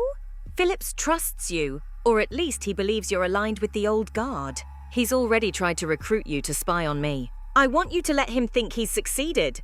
Rebecca stared at her. "You want me to double-cross Phillips? Pretend to spy for him while actually working for you?" "I want you to help me uncover the truth," Samira corrected. "About the vault, about what happened to my mother, about the system that has allowed the Grand Crescent to operate by one set of rules for the privileged and another for everyone else." It was an outrageous request. Dangerous, possibly career-ending if it went wrong. And yet, Rebecca found herself strangely tempted. "What happens if we find this evidence?" she asked. "Will you go public with it? Destroy the hotel's reputation?" Samira shook her head. "My goal isn't to burn down the Grand Crescent. It's to transform it, to bring the operations fully into the light, to create a business that succeeds through genuine excellence rather than exploitation and secrets." She paused. But yes, those responsible for the worst abuses should be held accountable. That includes Phillips and potentially others on the executive team. Rebecca considered this. The prospect of secretly investigating her colleagues felt deeply uncomfortable. And yet, if what Samira said was true, those same colleagues had been complicit in a system that had harmed countless employees like Yasmin Hassan. "I need time to think about this," she said finally. Samira nodded. "Of course, this isn't a decision to make lightly. But don't take too long, miss. Foster, Phillips won't wait to make his next move." As Samira reached the door, Rebecca called after her. "One more question. The discrimination incident 15 years ago, when you were turned away as a guest. Was that connected to your mother's case somehow?" Samira paused. "The manager who turned me away was Vincent Doyle, the same man who had processed my mother's termination papers 3 years earlier." Her voice was perfectly controlled, but Rebecca could sense the anger beneath it. "He recognized my name, and he made sure I understood that certain doors would always remain closed to me, no matter how successful I became." The rest of the day passed in a blur, but Rebecca's mind remained fixed on Samira's revelations and her request for help. By evening, she was mentally exhausted, torn between her loyalty to the institution she had served for years and her growing belief that Samira's cause was just. As she prepared to leave for the day, her phone buzzed with a text from an unknown number, Roof Garden. 15 minutes! Important information about she and the vault. Come alone. Rebecca stared at the message. Another secretive meeting? The number was different, and the style didn't match Walter's straightforward approach. Was it a trap? Phillips trying to determine where her loyalties lay. Or someone else entirely, with yet another piece of the puzzle surrounding Samira Hassan? Despite her misgivings, Rebecca found herself taking the elevator to the top floor. The Roof Garden was one of the hotel's hidden gems, a small oasis of greenery with panoramic views of Boston Harbor, reserved primarily for VIP guests and private events. At this hour, with no events scheduled, it should have been empty. But as Rebecca stepped out into the cool evening air, she saw a figure standing by the railing, silhouetted against the city lights. Not Phillips, not anyone from the hotel staff that she recognized. As she approached, the figure turned. A woman in her 40s, dressed in an expensive suit with sharp features and calculating eyes. "Miss Foster," the woman said, extending her hand. "Vanessa Doyle. Thank you for coming." Rebecca shook her hand automatically, her mind racing. Doyle? The same surname as Vincent Doyle, the manager who had turned Samira away. The one who had processed Yasmin Hassan's termination. "I don't believe we've met," Rebecca said cautiously. "We haven't, but I know a great deal about you." Vanessa Doyle's smile didn't reach her eyes. "And about your new employer, Samira Hassan. What is this about, Miss A? Doyle? Vincent Doyle was my father. He managed this hotel for 20 years before Alexander Harrison. He built its reputation for excellence and discretion." There was pride in her voice, but something else too, a defensive edge. "He died 3 years ago, never knowing that Samira Hassan would one day own the property he had devoted his life to." Rebecca remained silent, sensing there was more to come. "I'm here to warn you, Miss Foster. Samira Hassan didn't buy this hotel as a business investment. She bought it for revenge, against my father, against the institution that rejected her, against a system she believes wronged her family." Vanessa's voice hardened. "She will destroy everything the Grand Crescent stands for, and she'll use people like you to help her do it." "Why tell me this? I know you care about this hotel. I know you've worked hard to reach your position. And I know Hassan has been filling your head with tales about her mother, about the vault, about supposed injustices from the past." Vanessa took a step closer. "But there's another side to that story, one she won't tell you." Despite herself, Rebecca was curious. "What side is that?" Yasmin Hassan wasn't some innocent whistleblower. She was caught stealing from guest rooms, small items at first, then more valuable ones. When confronted, she tried to deflect by raising concerns about cleaning chemicals. My father gave her every opportunity to admit her wrongdoing, but she continued to deny it. He had no choice but to terminate her employment. The accusation hung in the air, so at odds with Walter's account that Rebecca almost laughed. But Vanessa Doyle's expression was deadly serious. "That's not what I've heard," Rebecca said carefully. "Of course it isn't. Samira Hassan has spent years crafting a narrative that paints her mother as a victim and this hotel as the villain." Vanessa reached into her bag and withdrew a folder. "But documents don't lie." She handed the folder to Rebecca. Inside were incident reports, signed statements from guests about missing items, and a termination notice for Yasmin Hassan that cited theft of guest property as the reason for dismissal. The documents looked official, with the Grand Crescent letterhead and appropriate signatures. But something felt wrong. The level of detail in the guest statements, the precision of the accusations, it all seemed too perfect, too convenient. "These could easily be fabricated," Rebecca pointed out. "They're not, but you don't have to take my word for it." Vanessa withdrew a business card from her pocket. "My contact information. When you realize what Samira Hassan is really doing, how she's using you as part of her vendetta, call me. There are people who care deeply about the Grand Crescent's legacy, people with the resources to protect it from those who would destroy it out of personal grievance." Rebecca took the card mechanically, her mind working to process this new version of events. Could Samira have lied about her mother's situation? Created an elaborate story of injustice to justify her acquisition of the hotel? It seemed far-fetched, and yet… "One more thing," Vanessa said, turning to go. "Ask Samira about the fire at Whitman's summer house in 2010. Ask her where she was that night. The answer might surprise you." With that cryptic statement, she walked away, leaving Rebecca alone with a folder full of accusations and more questions than ever. As she stood there, trying to make sense of the conflicting narratives, her phone buzzed with a text message. From Samira. "Have you made your decision?" Rebecca stared at the screen, the weight of the moment pressing down on her. Who was telling the truth? Samira, with her story of a devoted mother wrongfully terminated and blacklisted. Walter, with his first-hand account of Yasmin Hassan's struggles. Or Vanessa Doyle, with her documents suggesting a very different reason for Yasmin's dismissal. And what about the vault, with its alleged decades of secrets? Was it truly the repository of powerful people's indiscretions that Samira claimed? Or was that too an exaggeration or even a complete fabrication? As night fell over Boston, Rebecca Foster stood at a crossroads. Her decision would not just determine her own fate, but potentially the fate of the Grand Crescent Hotel and everyone connected to it. And somewhere in the web of conflicting stories and hidden agendas lay the truth. A truth that was proving more elusive with each new revelation. Chapter 5. Truth and Shadows. The storm that had been gathering over Boston Harbor unleashed its fury overnight, battering the Grand Crescent Hotel with sheets of rain and gusts of wind. Rebecca had barely slept, her mind churning with conflicting accounts of Yasmin Hassan's dismissal and the mysterious vault.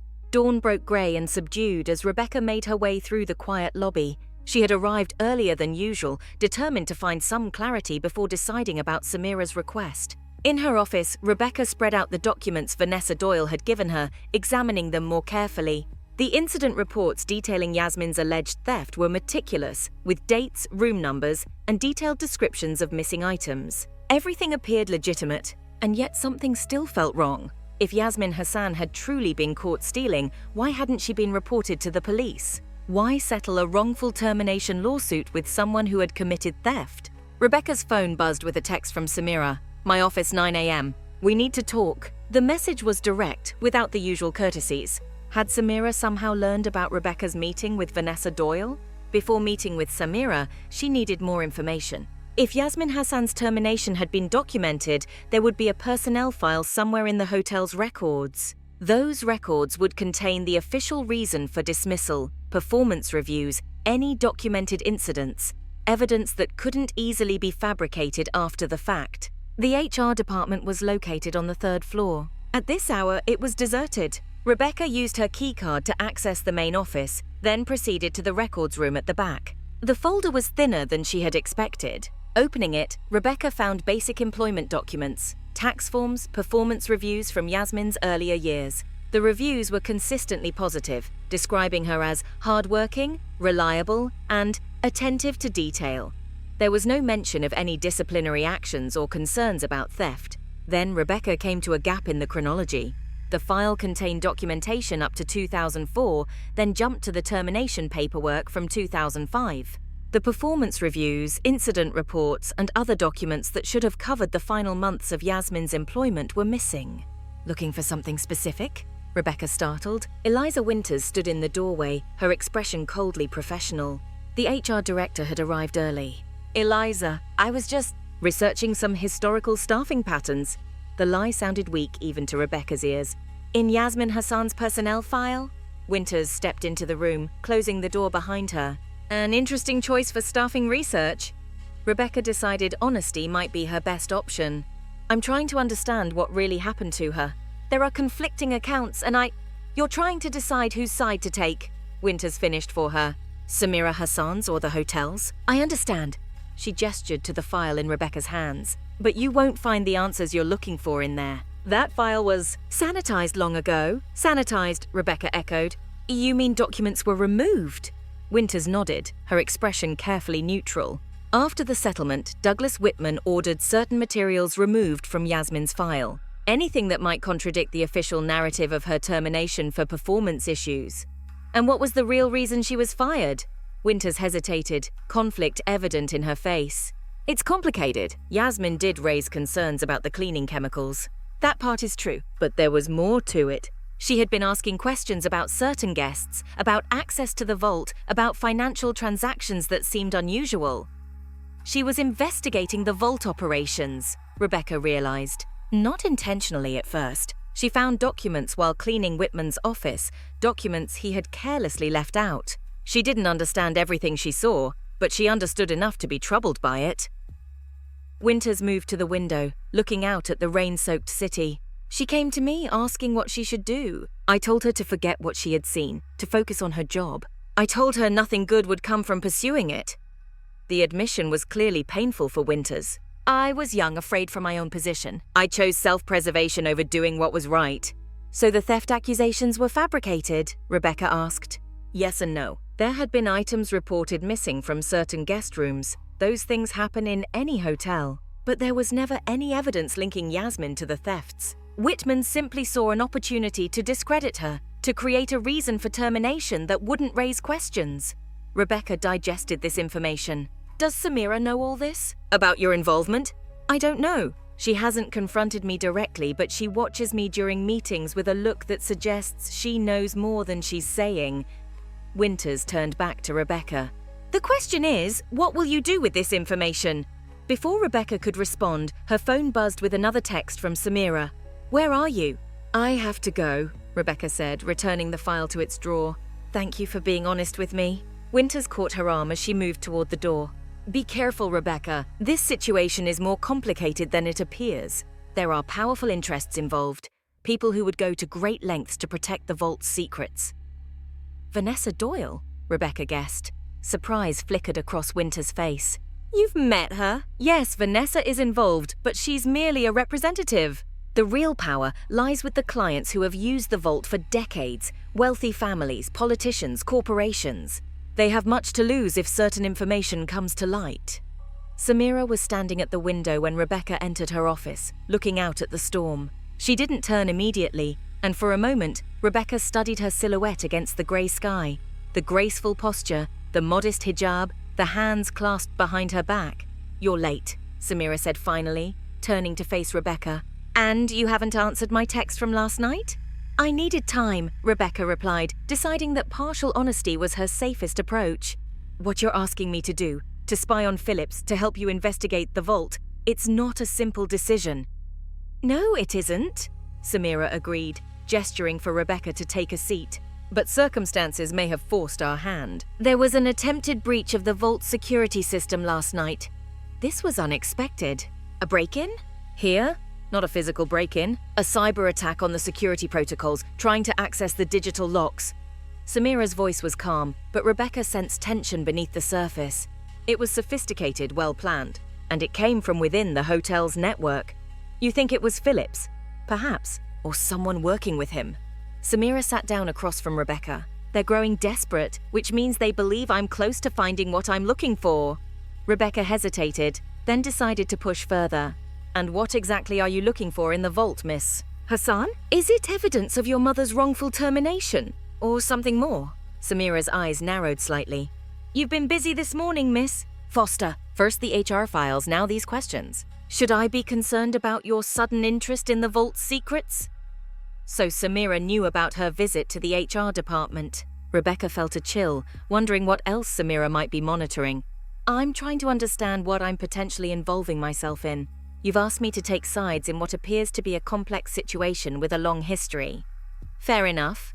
Samira leaned back in her chair, studying Rebecca. Yes, I'm looking for evidence related to my mother's case, but the vault contains much more than that. It holds decades of secrets, financial records of illegal transactions, evidence of corruption, documented indiscretions of powerful people, all carefully maintained as the Grand Crescent's insurance policy against interference.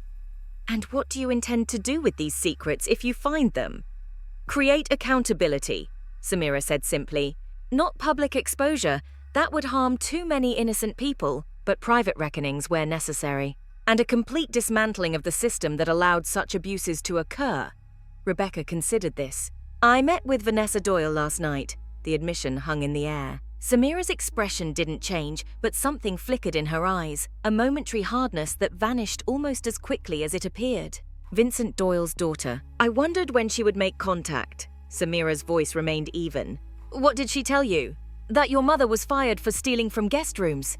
She showed me documents, incident reports, guest statements. Fabricated, Samira said dismissively. My mother never stole anything in her life. Doyle created those documents after the fact to justify the termination and discredit her complaints about the cleaning chemicals and what she had discovered about the vault. That's what Eliza Winters said as well, Rebecca admitted. She told me the file was sanitized after the settlement. Now Samira showed genuine surprise. Winters confided in you? Interesting. She was complicit in my mother's dismissal, though in a passive way. Her silence enabled Whitman and Doyle to proceed with their plan. Vanessa mentioned something else. She told me to ask you about a fire at Whitman's summer house in 2010. She implied you were somehow involved. For the first time, Samira's composure cracked completely. A flash of what might have been anger or fear crossed her face before she regained control. Douglas Whitman's house in Cape Cod burned down in August 2010. He was not home at the time, but many of his personal papers were destroyed. Samira's voice was carefully neutral. The fire was ruled accidental, faulty wiring in an old structure. But was it? Rebecca pressed. Samira met her gaze directly. What do you think, miss? Foster, do you believe I would commit arson as part of some elaborate revenge scheme? The question was pointed, challenging Rebecca to voice her suspicions. But as she looked into Samira's eyes, she found herself uncertain. The woman before her was calculating, determined, possibly driven by a desire for justice that bordered on obsession. But an arsonist? A criminal willing to risk lives for vengeance? I don't know what to believe anymore, Rebecca admitted. That's understandable. You've been pulled between competing narratives, each with their own agenda. Samira stood and moved back to the window. But consider this, who benefits from you doubting me? From delaying your decision to help me access the vault records? Phillips, Doyle, whoever else is involved in the vault operations. Exactly. Time is against us, miss. Foster. The attempted security breach last night suggests they're preparing to remove or destroy evidence. I need your answer now. Will you help me? Rebecca felt the weight of the decision pressing down on her. Her instinct was to remain neutral, to avoid entanglement in this web of accusations. But neutrality, she was beginning to realize, was itself a choice, one that typically benefited those already in power. If I help you, Rebecca said finally, I need assurances that innocent people won't be harmed. The hotel employs hundreds of staff who had nothing to do with what happened to your mother or the vault operations. You have my word, Samira replied. My quarrel is not with the rank-and-file employees of the Grand Crescent. In fact, improving their working conditions is a central part of my plan for the hotel's future. Rebecca studied Samira's face, looking for signs of deception. She found none, only the steady gaze of a woman who had spent 15 years preparing for this moment. All right, she said. I'll help you, but on my terms. I want to be fully informed at every step. No more partial truths. Samira nodded, the ghost of a smile touching her lips. Agreed. We start tonight. The vault's complete records are stored on a separate server, accessible only from Phillips's private office. He's scheduled to attend a charity gala this evening, which gives us a window of opportunity. You want to break into his office? Rebecca asked, alarmed. Not break in. You have legitimate access as assistant manager, and I have legitimate access as the hotel's owner. Samira's smile widened slightly. Nothing illegal about reviewing records in our own property, is there?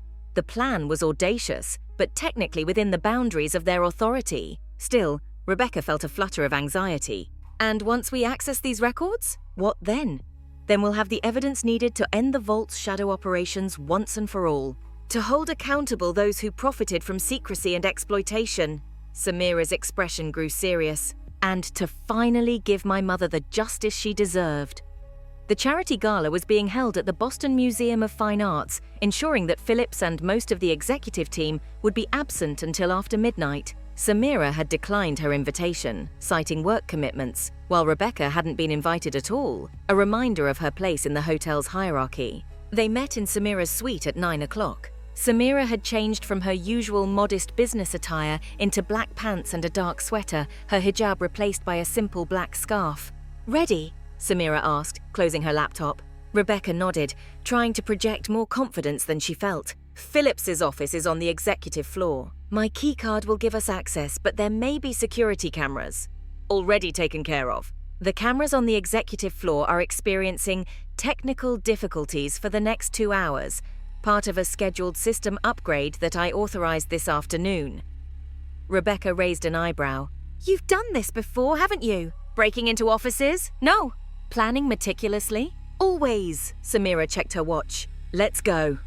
They took the service elevator to avoid the lobby, then made their way through the back corridors to the executive floor. As Samira had promised, the security cameras were offline, their red indicator lights dark. Phillips's office was at the end of the hallway, a corner suite with views of both the harbour and the city. Rebecca's keycard granted them access without difficulty. Inside, the office was immaculate, every surface polished, every item precisely arranged. A large desk dominated the space, with leather guest chairs positioned in front of it.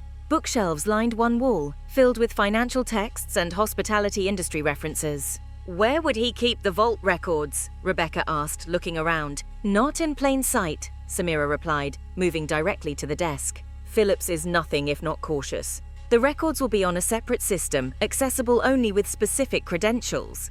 She sat in Phillips's chair and turned on his computer. When the login screen appeared, Samira connected a small device to the USB port. Within 30 seconds, the login screen disappeared, replaced by Phillips's desktop.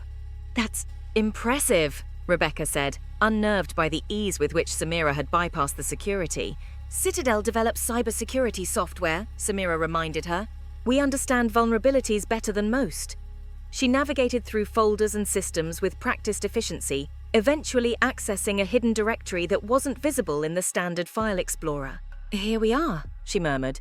"The shadow accounting system for the vault." The screen filled with spreadsheets and databases organized by client name and date. Samira began copying files to an encrypted drive, her expression intent as she worked. Rebecca moved to the bookshelves, scanning the titles absently as she waited. One volume caught her eye, a leather-bound book with no title on the spine. Curious, she pulled it from the shelf. It wasn't a book at all, but a disguised safe. The book opened to reveal a small digital keypad. "Samira?" she called softly. "I found something." Samira joined her, examining the hidden safe with interest. "Clever. Any ideas on the combination?" Rebecca considered what she knew about Phillips. "His hiring date, maybe? July 15th, 2005. So July 15th, 05. They tried the combination, but the safe remained locked. "What about the hotel's founding date?" Samira suggested. "Phillips is sentimental about the Grand Crescent's history." Rebecca entered December 3rd, 06, the day in 1903 when the hotel had first opened its doors. The keypad flashed green and the safe clicked open. Inside was a single USB drive, labeled with 2 words, "Insurance policy." "This could be it," Samira said, taking the drive. "The backup of the most sensitive vault records." She returned to the computer and inserted the drive. The contents were encrypted, but Samira's device made quick work of the protection, revealing a collection of files organized by client name. "These aren't just financial records," Rebecca said, looking over Samira's shoulder. "There are documents, photographs, correspondence. As I told you, the vault's true purpose wasn't just storing valuables, it was storing secrets." Samira opened a file labeled Whitman D. Inside were photographs of Douglas Whitman meeting with individuals identified as members of organized crime families. Documents detailed payments made to Whitman in exchange for using the vault to store and launder money. "My God," Rebecca whispered. "Whitman was directly involved with criminal organizations. More than involved. He expanded the vault's operations to include services for clients that legitimate financial institutions wouldn't touch. Samira's voice was grim. "And when my mother stumbled upon evidence of these connections, she became a liability that had to be eliminated." She continued searching through the files, eventually finding one labeled Hassan Y. Inside was a complete record of Yasmin Hassan's termination process, including emails between Whitman and Doyle discussing how to handle the problem. The emails confirmed what Winters had told Rebecca, that the theft accusations had been fabricated, that Yasmin's real offense had been asking too many questions about suspicious activities related to the vault. "They destroyed her life," Rebecca said softly. "Systematically, deliberately, yes." The single word contained a lifetime of pain and anger, and they were never held accountable. As they continued examining the files, Rebecca came across a name she recognized: Doyle V. Inside were records that made her blood run cold. Vincent Doyle hadn't just been complicit in Yasmin's wrongful termination, he had been one of the key architects of the vault's expansion into quasi-legal and illegal services. The file contained evidence of kickbacks, threats made against employees who asked too many questions, and information used to blackmail clients who threatened to expose the operation. And there was one more document, dated August 2010, a month before the fire at Whitman's summer house. An email from Doyle to Whitman expressing concern about the Hassan girl and her recent successes in the tech industry. "She's making inquiries about her mother's case again," Doyle had written. "We need to ensure all evidence is secured or eliminated. The last thing we need is someone with resources reopening old wounds." Rebecca turned to Samira. "Did you know about this? That they were monitoring you even before the fire?"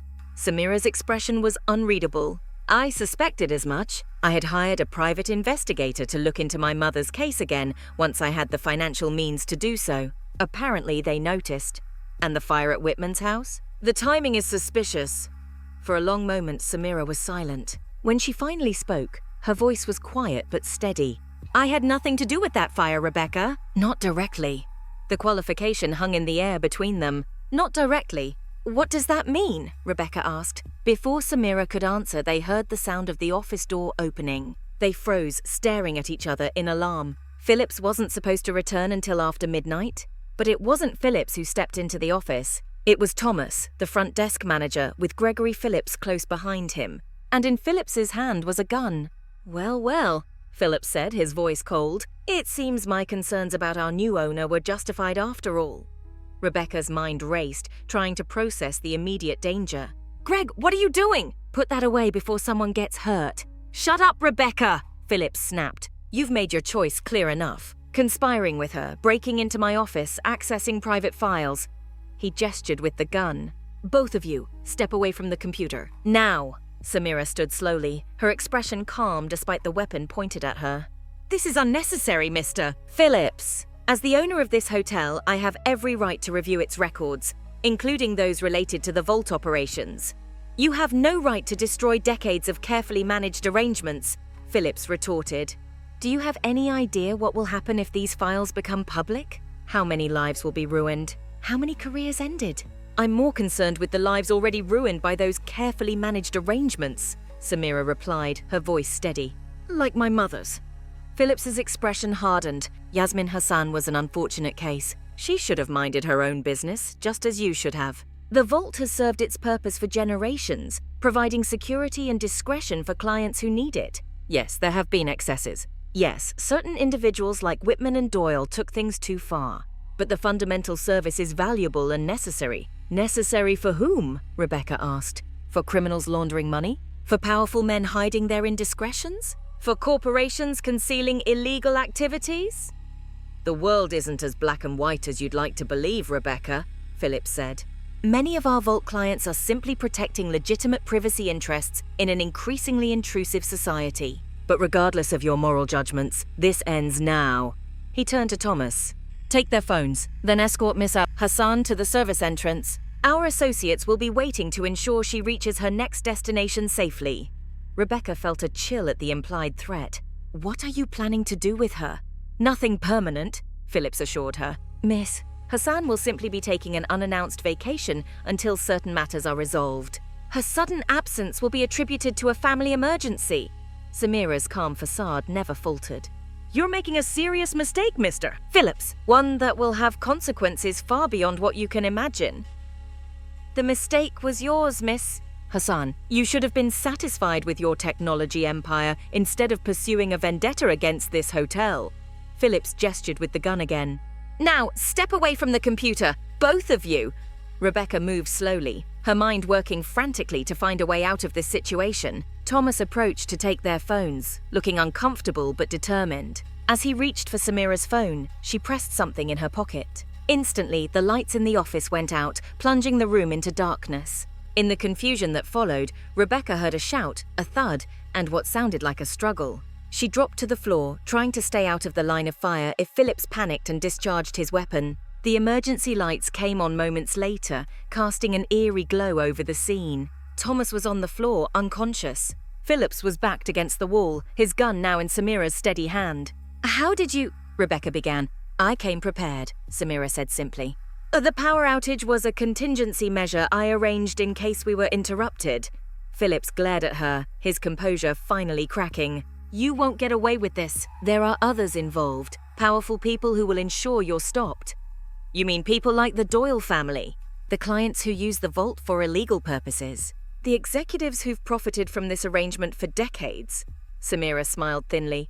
"I've been planning this for 15 years, Mr. Phillips. Do you really think I haven't accounted for them?" She turned to Rebecca. "Finish copying the files, all of them. We have what we need to end this once and for all." Rebecca hesitated, the events of the past few minutes having shaken her confidence in Samira's methods and motives. But she remembered the emails about Yasmin, the systematic destruction of a woman's life for daring to question authority. Whatever Samira's ultimate agenda might be, exposing that kind of injustice had to be the right course. She returned to the computer and completed the file transfer, while Samira kept Phillips covered with his own weapon. "What happens now?" Rebecca asked as she removed the drives. "Now we implement the final phase," Samira replied. "The complete transformation of the Grand Crescent, beginning with accountability for those who've abused their power." She turned back to Phillips. "You have a choice, Mr. Phillips. Cooperate with the coming changes, help us transition the vault to legitimate operations, and you may keep your position. Resist, and I'll ensure that every financial regulator, tax authority, and law enforcement agency receives copies of these files, with your name highlighted in every document." Phillips's face had gone pale. "You're bluffing. You'd never release those files. Too many innocent people would be hurt in the process." "I wouldn't release all of them," Samira conceded, "but enough to ensure your cooperation. And make no mistake, I've prepared for this confrontation for years. There are backup plans, contingency measures, fail-safes you can't possibly anticipate." Something in her voice, a blend of absolute certainty and barely contained rage, seemed to finally penetrate Phillips's arrogance. He slumped against the wall. "You've won then," he said bitterly, "just like you planned all along. This isn't about winning, Mr. Phillips. It's about justice, about transformation." Samira's expression softened slightly. "The Grand Crescent can become what it pretends to be, a place of genuine excellence and hospitality, not one built on exploitation and secrets." She turned to Rebecca. "We should go. Security will be responding to the power outage soon." "What about them?" Rebecca asked, gesturing to Phillips and the still unconscious Thomas. "They'll remain here. By the time they're found, we'll have secured the evidence and begun implementing the necessary changes." Samira checked Phillips's gun, then set it on a shelf out of his reach. "I suggest you use this time to consider your future, Mr. Phillips. Your cooperation in the coming days will determine whether that future includes the Grand Crescent." As they left the office, locking the door behind them, Rebecca felt as though she had crossed a threshold from which there was no return. She had committed to Samira's vision of transformation, a vision that was more complex, more ambiguous, and potentially more dangerous than she had initially understood. "You planned for this confrontation," she said as they made their way through the darkened corridors. "You knew Phillips might discover us." "I planned for all possibilities," Samira replied. "It's how I've survived and succeeded in worlds designed to exclude people like me." "And the fire at Whitman's house?" Rebecca pressed. "You said you weren't directly responsible. What did that mean?" Samira paused, turning to face Rebecca in the dim emergency lighting. For the first time, she seemed to be weighing whether to trust Rebecca with the complete truth. I hired a private investigator to look into my mother's case, she said finally. He discovered evidence of Whitman's criminal connections, of the vault's illegal operations, of the conspiracy to destroy my mother's reputation.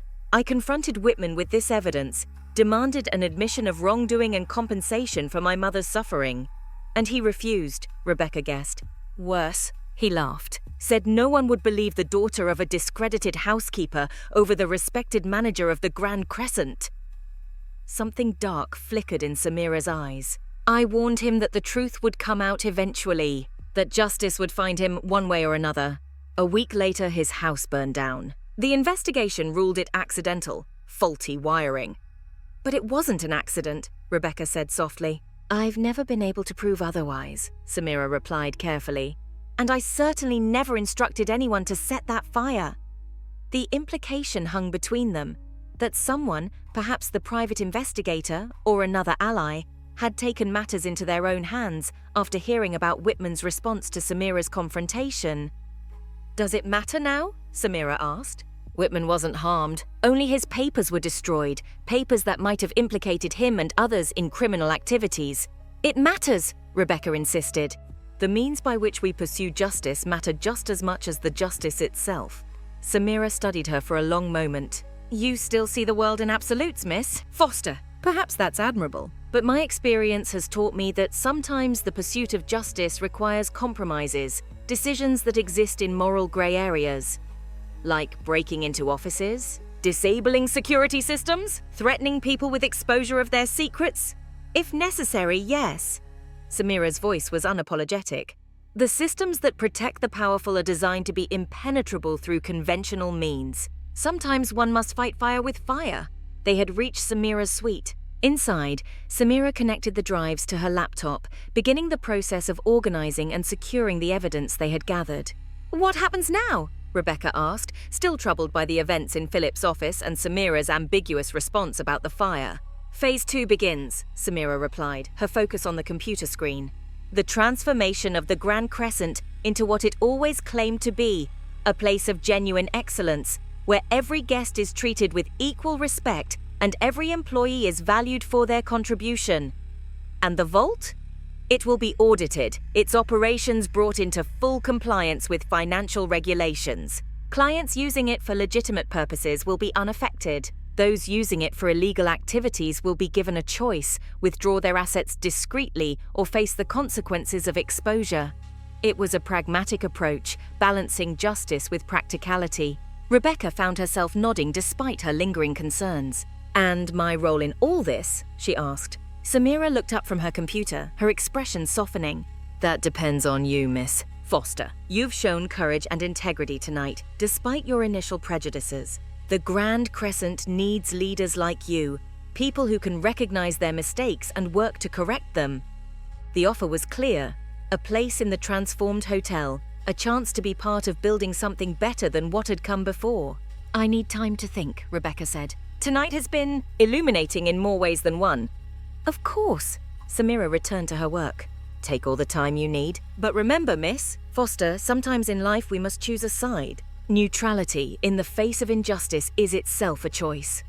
As Rebecca left the suite, dawn was beginning to break over Boston Harbor, the storm finally passing. The sky was clearing, revealing hints of blue between the receding clouds. A new day was beginning, for the city, for the Grand Crescent Hotel, and for Rebecca herself. Whatever she decided, nothing would ever be the same again. She had glimpsed the hidden mechanisms behind the hotel's gleaming facade, the secret history that had shaped its culture for generations. And in Samira Hassan, she had encountered a force of transformation more complex and formidable than she could have imagined. Justice and vengeance, reformation and revenge. The lines between them had blurred in the long night just past. As Rebecca made her way home through the quiet morning streets, she wondered whether those lines had ever been as clear as she had once believed. Chapter 6. Transformation. 6 months later, Rebecca Foster stood in the Grand Crescent Hotel's newly renovated lobby, watching as guests checked in for the evening. The space had been transformed, still elegant and luxurious, but with a warmth and inclusivity that hadn't existed before. The artwork now featured diverse artists. The staff reflected a range of backgrounds and experiences, And most importantly, the atmosphere had shifted from exclusivity to genuine welcome. Miss Foster, there you are." Samira Hassan approached, dressed in her customary modest attire, but with a subtle addition, a pin bearing the Grand Crescent's logo on her lapel. "The final inspection of the North Wing is scheduled for tomorrow morning. The sustainability certification auditors will be here at 9. "Everything's ready," Rebecca assured her. "The solar installation is complete, the water reclamation system is operational, and the housekeeping team has fully transitioned to non-toxic cleaning products." Samira nodded, satisfaction evident in her expression. "Excellent! And the community apprenticeship program?" "The first cohort of 15 starts next week. We've partnered with 3 local high schools in underserved neighborhoods to provide hospitality training and guaranteed job placement for graduates." They moved through the lobby together, past the former concierge desk that had once concealed the entrance to the vault.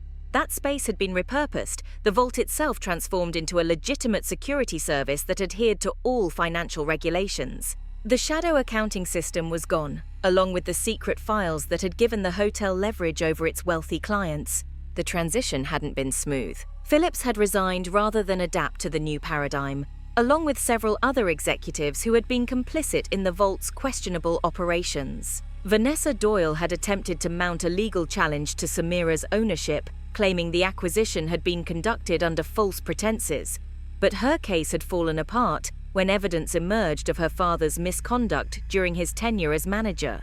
Most significantly, the hotel's culture had undergone a complete reset. Staff at all levels were now treated with dignity and respect. Working conditions had improved, wages had increased, and for the first time in decades, employee turnover had dropped below the industry average. "You seem contemplative today," Samira observed as they reached Rebecca's office, formerly Phillips's corner suite, which she had inherited along with her promotion to Director of Operations. "I was just thinking about how much has changed," Rebecca replied, gesturing for Samira to take a seat. "Sometimes it's hard to believe it's the same hotel." "The structure remains, but the soul has been transformed." Samira smiled slightly. "My mother would be proud, I think." The mention of Yasmin Hassan no longer carried the sharp edge of pain it once had. The evidence they had uncovered in Phillips's office had allowed Samira to finally clear her mother's name. A small memorial garden had been created on the hotel's roof, dedicated to Yasmin and other employees who had suffered under the old regime. It was a place of peace and reflection, a reminder of the past that informed the present without dominating it. "I received an interesting offer yesterday," Rebecca said, opening a drawer and withdrawing an envelope. "The Peninsula Hotel Group wants me to oversee operations for their new Boston property." Samira's expression remained neutral. "An excellent opportunity. Their reputation for quality is well established." "It is." Rebecca turned the envelope over in her hands. "Higher salary, more prestigious brand, international exposure. But," Samira prompted. "But they don't have what we're building here." Rebecca placed the envelope back in the drawer. "They don't have a vision beyond luxury for its own sake. They don't understand what hospitality could be when it's truly inclusive, truly sustainable." Samira nodded, understanding in her eyes. "You've declined then?" "I have. My work here isn't finished," Rebecca smiled. "Besides, I've grown rather attached to our mission, to seeing what the Grand Crescent can become when it lives up to its potential." "I'm glad to hear it," Samira said warmly. "The transformation is far from complete. We need leaders who understand both where we've been and where we're going." They spent the next hour reviewing operational metrics and planning for the upcoming holiday season, the first under the hotel's new management philosophy. The numbers were promising, occupancy rates had returned to pre-decline levels, guest satisfaction scores were climbing, and remarkably, the hotel was attracting a more diverse clientele without losing its core luxury market. "We've proven that inclusion and excellence aren't mutually exclusive," Samira observed as they wrapped up their meeting. "That was always my mother's belief, that true luxury isn't about exclusion, but about making everyone feel valued." Rebecca nodded, remembering the notes Samira had included with the book she'd given her after their first dinner together. Those words had become something of a mantra for the hotel's new approach. As Samira prepared to leave, Rebecca asked the question that had lingered in her mind for months. "Do you ever think about that night in Phillips's office? About what might have happened if he hadn't discovered us?" Samira paused at the door. "Sometimes, but I prefer to focus on what did happen, how that confrontation accelerated the changes we needed to make. Phillips's resistance ultimately made our case for transformation stronger. And the files from the vault? The evidence of illegal activities? Secured, Samira said simply. The most serious offences have been quietly reported to the appropriate authorities. The rest remain our insurance policy against those who might try to reverse what we've accomplished. The pragmatic approach still occasionally troubled Rebecca's sense of absolute justice, but she had come to appreciate the complexities of transformation. Some battles needed to be fought in the open, others were better handled through strategic pressure and negotiation. One last thing, Samira added. We have a new guest arriving tomorrow, a woman in a hijab who made a reservation for our presidential suite. I'd like you to personally handle her check-in. Rebecca understood the significance immediately. A test case, similar to Samira's own experience 15 years ago, but with a very different anticipated outcome. I'd be honored, she replied. After Samira left, Rebecca remained in her office, reflecting on the journey of the past 6 months. She thought about her first encounter with Samira in the lobby, her immediate judgment based on appearance, her assumption that a woman in modest dress couldn't possibly belong in the Grand Crescent's rarefied atmosphere. How wrong she had been, and how fortunate that her error had led not to termination, but to transformation of the hotel, of its culture, and of herself. The new Grand Crescent still catered to wealth and privilege, still offered exceptional luxury and service. But it did so with a philosophy of welcome rather than exclusion, of fairness rather than favoritism. The invisible staff who maintained its perfection were now seen, valued, protected. The shadow operations that had exploited both employees and clients had been dismantled and rebuilt on ethical foundations. It wasn't perfect. Change never was. There had been resistance, setbacks, compromises. But the direction was clear, the progress undeniable. Rebecca's phone chimed with a text from Eliza Winters, now the head of a newly empowered human resources department focused on employee welfare and development. The staff appreciation dinner is ready in the ballroom. Samira is about to begin her address. Rebecca smiled, gathering her things.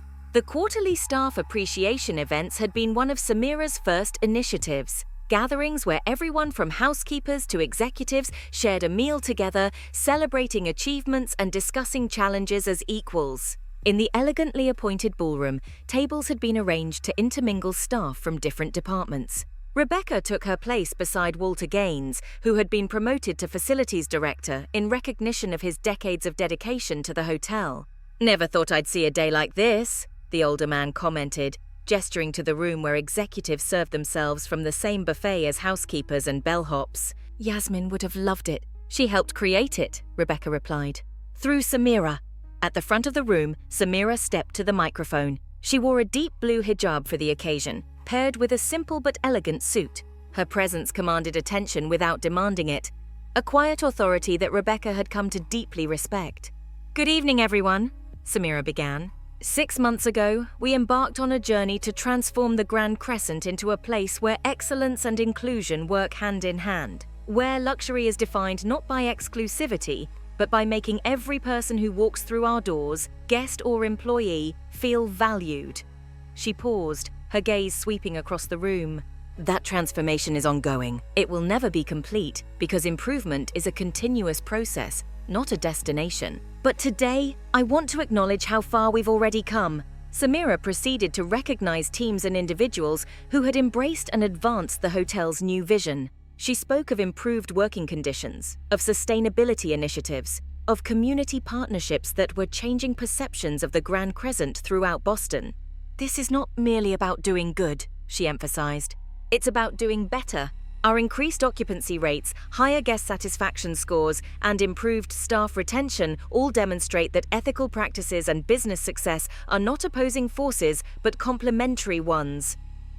Rebecca found herself nodding along, remembering her initial skepticism about Samira's vision. She had feared that transforming the hotel's culture would undermine its luxury positioning. Instead, the opposite had occurred.